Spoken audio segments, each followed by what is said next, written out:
खाटू के उस दरबार में जहां हर कोई उम्मीद लेकर आता है, उस दिन एक ऐसा इंसान भी आया जिसने कभी श्याम के आगे सिर नहीं झुकाया था।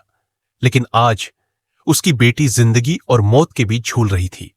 डॉक्टर हार मान चुके थे और अब बस एक ही आस बची थी, खाटू के श्याम बाबा। ये कहानी है विश्वास की, विनती की और उस चमत्कार की जिसे सुनकर आप भी कह उठेंगे, सच में श्याम सबकी सुनते हैं। पिछले कुछ सालों से खाटू श्याम जी के भक्तों की तादाद लगातार बढ़ती ही जा रही है।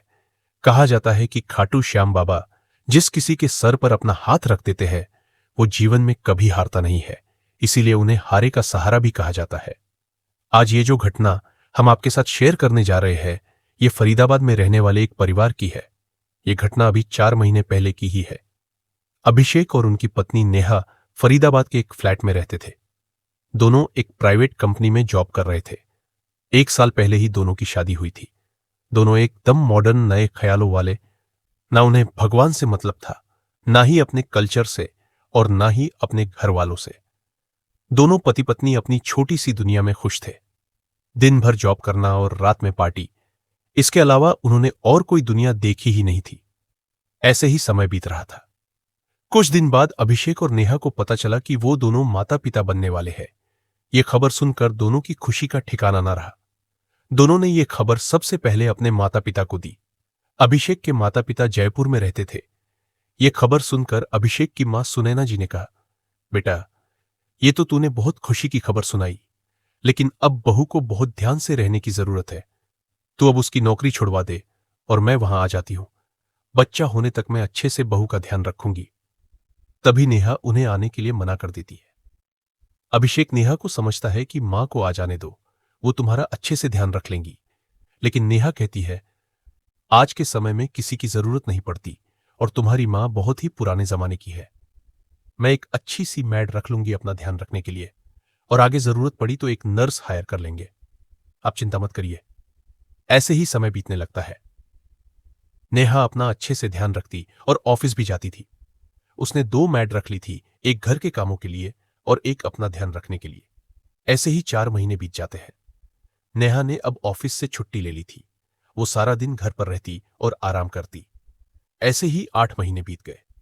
अभिषेक की मां रोज फोन करके नेहा के हालचाल पूछ लिया करती थी। एक दिन नेहा घर पर आराम कर रही थी, तभी उसे बहुत जोर से प्यास लगी। उसने अपनी मैड को आवाज दी, लेकिन कई बार बुलाने पर भी कोई नहीं आया। नेहा धीरे धीरे चलकर किचन तक गई और पानी लेकर आई। फर्श पर अभी पोंछा लगा था, इसीलिए थोड़ा गीला था। नेहा ने ध्यान नहीं दिया और उसका पांव फिसल गया। वो बहुत जोर से पेट के बल जमीन पर गिर पड़ी। नेहा जोर जोर से चिल्ला रही थी, लेकिन घर में कोई नहीं था। वो दर्द से बुरी तरह तड़प रही थी। बहुत देर चिल्लाने के बाद वो बेहोश हो गई। थोड़ी देर बाद जब दोनों मैड घर आई तो नेहा को देखकर घबरा गई। उन्होंने अभिषेक को फोन किया। कुछ देर बाद नेहा को हॉस्पिटल में एडमिट कर दिया। अभिषेक बहुत डर गया था। कुछ देर बाद नेहा का चेकअप करने के बाद डॉक्टर ने बताया कि मां और बच्चा दोनों ठीक है। उसके बाद अभिषेक और नेहा घर वापस आ गए। 2 हफ्ते बाद नेहा की डिलीवरी हुई और उसने एक बेटे को जन्म दिया। दोनों के माता पिता भी वहां पहुंच गए थे। पूरा परिवार बहुत खुश था। लेकिन 2 दिन बाद अभिषेक की मां ने महसूस किया कि बच्चा किसी भी चीज पर कोई रिस्पॉन्स नहीं कर रहा है। ना वो किसी की बात सुनता है, ना ही किसी को देखकर कोई एक्टिविटी करता है। उन्होंने तुरंत ये बात सबको बताई। सब लोग तुरंत बच्चे को लेकर हॉस्पिटल गए। डॉक्टर ने बच्चे का अच्छे से चेकअप किया और उसके बाद जो डॉक्टर ने बताया उसे सुनकर सबके होश उड़ गए। डॉक्टर ने कहा कि ये बच्चा ना आंखों से देख पा रहा है, ना ही कानों से सुन पा रहा है। ये सुनकर सब रोने लगे। किसी को समझ नहीं आ रहा था कि अचानक ये सब क्या हो गया। नेहा डॉक्टर के सामने रोने लगी कि डॉक्टर प्लीज मेरे बच्चे को ठीक कर दीजिए। लेकिन डॉक्टर ने कहा कि अभी हम कुछ ठीक से बता नहीं सकते। अभी हमें इसके सारे टेस्ट करने होंगे, उसके बाद ही कुछ बता पाएंगे। सब लोग घर वापस आ गए। सबकी आंखों में आंसू थे। सारी खुशियां एक पल में गम में बदल गई थी। अगले दिन नेहा और अभिषेक बच्चे को लेकर हॉस्पिटल गए, जहां बच्चे के सारे टेस्ट हुए। 2 दिन बाद डॉक्टर ने बताया कि बच्चे के दिमाग पर चोट लगी है, जिसकी वजह से दिमाग का एक हिस्सा पूरी तरह डैमेज हो गया है। इसीलिए बच्चे की आंखों की रोशनी चली गई है और वो सुन भी नहीं पाएगा। तब अभिषेक ने कहा कि डॉक्टर, लेकिन ऐसा कैसे हो सकता है? बच्चे को चोट कैसे लग सकती है? डॉक्टर ने कहा कि अभिषेक जी, अभी 2 हफ्ते पहले आपकी पत्नी पेट के बल गिरी थी। शायद उसी समय बच्चे की सर पर चोट लग गई। नेहा और अभिषेक बहुत घबरा गए। उन्होंने डॉक्टर से इसका इलाज पूछा, लेकिन डॉक्टर ने बताया कि इसका एक ही इलाज है, दिमाग का ऑपरेशन। लेकिन इसमें कामयाब होने के चांस बहुत कम है। अगर ऑपरेशन असफल रहा तो बच्चे की जान भी जा सकती है। नेहा और अभिषेक रोते हुए घर वापस आ गए। अगले दिन दोनों बच्चे को लेकर शहर के सबसे अच्छे दिमाग के डॉक्टर के पास गए, लेकिन वहां से भी यही जवाब मिला। 2 महीने तक दोनों बच्चे को लेकर जगह जगह भटकते रहे, अच्छे से अच्छे हॉस्पिटल और डॉक्टर के पास, लेकिन सब जगह से एक ही जवाब मिला, दिमाग का ऑपरेशन। दोनों हार कर निराश होकर बैठ गए। अभिषेक की मां दिन रात भगवान से प्रार्थना करती कि किसी तरह बच्चा ठीक हो जाए। नेहा बहुत उदास रहने लगी थी। वो जब भी अपने बच्चे की तरफ देखती, उसका मन रोने लगता। ऐसे ही 3 साल बीत गए। दोनों की जो थोड़ी बहुत आस थी, वो भी अब खत्म हो चुकी थी। अभिषेक की मां यही रहकर बच्चे की देखभाल कर रही थी। एक दिन सब लोग बैठे बातें कर रहे थे, तभी उनकी एक पड़ोसन आई और सबको प्रसाद देने लगी। तब सुनैना जी ने पूछा कि बहन जी, ये किस चीज का प्रसाद बांट रही हो? उन्होंने कहा, ये मेरे बाबा खाटू श्याम का प्रसाद है।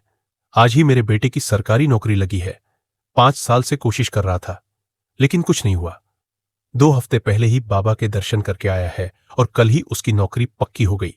आज उनका भोग लगा के आई हूं, उसी का प्रसाद है। जय हो मेरे खाटू श्याम बाबा की।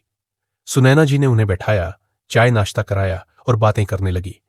बातें करते करते सुनैना जी उदास हो गई और बोली, देखिए बहन जी, कितना छोटा बच्चा और ऐसी बीमारी हो गई। हम तो सब जगह दिखाकर हार गए, लेकिन कोई फायदा नहीं हुआ। तब उनकी पड़ोसन ने कहा, अगर आप लोगों को ठीक लगे तो इसे बाबा के मंदिर ले जाओ, वही है हारे का सहारा। उनके दरबार से आज तक कोई खाली हाथ नहीं लौटा। हो सकता है वहां जाकर इस बच्चे का नसीब भी खुल जाए। ऐसा कहकर वो चली गई। उसके बाद सुनैना जी सोच में पड़ गई और नेहा और अभिषेक से बोली कि बेटा चलो, खाटू श्याम जी के दर्शन करने चलते हैं। क्या पता वहां जाकर सच में हमारा बच्चा ठीक हो जाए। अभिषेक ने कहा, मां आप ये कैसी बात कर रही हो? जब डॉक्टर के पास भी इसका कोई इलाज नहीं है तो मंदिर जाकर क्या हो जाएगा? मैं इन सब बातों को नहीं मानता। तब सुनैना जी ने उसे समझाया कि बेटा, भगवान के पास हर चीज का इलाज होता है। तुम सबके कहने से इतने डॉक्टर के पास गए, लेकिन कुछ नहीं हुआ। एक बार मेरे कहने से बाबा के दर्शन करने चलो। कुछ देर सोचने का बाद नेहा और अभिषेक चलने को तैयार हो गए। अगले दिन सब लोग बच्चे को लेकर खाटू श्याम जी के मंदिर पहुंच गए। भीड़ ज्यादा थी। 3 घंटे लाइन में लगने के बाद वो बाबा के सामने पहुंचे। बाबा को देखते ही नेहा और अभिषेक की आंखों से आंसू बहने लगे और दोनों ने हाथ जोड़ के बाबा से कहा, बाबा, आज तक हमने कभी भगवान की पूजा नहीं की। आज पहली बार हम आपके दर्शन करने आए हैं। हमारे बच्चे पर कृपा करो बाबा। ऐसा कहकर दोनों फूट फूट कर रोने लगे। कुछ देर बाद दर्शन करके सब बाहर आए। सुनैना जी बच्चे को गोद में लेकर चल रही थी। सामने एक पत्थर पड़ा था। उन्होंने भीड़ भाड़ में देखा नहीं और वो उससे टकराकर गिर गई। बच्चे का सर पत्थर से टकराया और बहुत खून बहने लगा। दोनों को पास के हॉस्पिटल में एडमिट कराया गया। सुनैना जी को थोड़ी ही चोट आई थी, लेकिन बच्चा बेहोशी की हालत में था। उसके सर में ज्यादा चोट आई थी। सारा दिन बीत गया, लेकिन बच्चे को होश नहीं आया था। डॉक्टर भी कुछ समझ नहीं पा रहे थे। नेहा का रो रो कर बुरा हाल हो रहा था। ये सब देखकर अभिषेक परेशान हो गया और अपनी मां से बोला, मां, ये सब आपकी वजह से हुआ है। ना हम यहां आते और ना हमारे बच्चे का ये हाल होता। पूरी रात बीत गई। सुबह 6 बजे बच्चे ने अपनी आंखें खोली। नेहा ने उसे अपनी गोद में लेटा लिया। बच्चा मुस्कुराकर सबको देख रहा था, जैसे उसे कुछ हुआ ही नहीं था। वो सबके इशारे समझ रहा था और सबकी बातें सुन रहा था। उसकी आंखों की रोशनी वापस आ गई थी और वो सब कुछ सुन पा रहा था। ये सब देखकर नेहा और अभिषेक को अपनी आंखों पर विश्वास नहीं हुआ। दोनों ने बच्चे को गले लगाया और बाबा का धन्यवाद किया। उनकी तो जैसे दुनिया ही बदल गई थी खाटू आकर। दोनों की आंखों से आंसू रुक ही नहीं रहे थे। अगले दिन बच्चे के साथ तीनों ने बाबा के दर्शन किए और अपने घर वापस आ गए। उसके बाद से दोनों पति पत्नी हर महीने बाबा के दर्शन करने जाने लगे। अगर आपको भी लगता है कि जब इंसान हार जाता है तो खाटू श्याम उसका सहारा बनते हैं, तो कमेंट में जरूर लिखिए जय श्री श्याम।